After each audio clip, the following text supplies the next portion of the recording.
கதற கதற கதற கதற கதற கதற விட்டுருப்பாங்க. எந்த படம் கேக்குறீங்களா? டிராகன் படம் தாங்க. டிராகன் படம் எப்படியே பார்த்தாச்சுங்க. அது உங்களுக்கு சொன்னா புரியாது சார். ஒரு நார்மல் மிடில் கிளாஸ் பையன் காலேஜ்ல எந்த அளவுக்கு சேட்டை பண்றான் அண்ட் அதுக்கப்புறம் அவன் லைஃப் எப்படிலாம் மாறுது அப்படின்னு சொல்றது இந்த படத்தோட மெயின் கதை. ஹிஸ்டரியிலே 48 பேப்பர் அரியர் வச்சவன் எவனுமே இல்லைல்ல.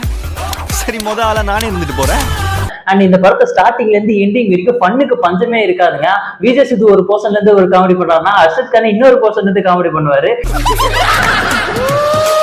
அது ரொம்ப ஃபன்னாவே இருக்கும். அண்ட் ஸ்டார்டிங்ல இருந்து எண்டிங் வரைக்கும் ஸ்டார்டிங்ல கொஞ்சம் லக்ஸரியஸா காமிச்சிருப்பாங்க. என்னடா இது ஆரம்பத்திலேயே இப்படி இருக்கானே அப்படின்னு தோணும். ஆனா அது முடியும் போது ஓகே இதுக்காக தான் இது பண்ணிருக்காங்க அப்படின்ற மாதிரி ரொம்ப சாட்டிஸ்பாக்சனா இருக்கும். அண்ட் இந்த படம் நீங்க தியேட்டர்ல பாக்குறது வருத்தான்னு கேட்டா 100% வருத்துங்க. சரியான பகன்னு. இந்த படம் வந்து வெறும் டீனேஜர்ஸ் மட்டும் தானா அப்படின்னு கேட்டா கிடையாது.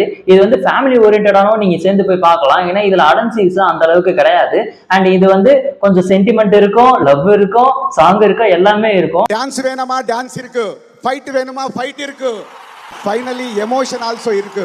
சண்டே அதுமா எந்த படத்துக்கு போறதுன்னு யோசிச்சுட்டு இருக்கவங்களுக்கு இந்த படம் நீங்க தாராளமா போலாம் நான் சஜஸ்ட் பண்ணுவேன்.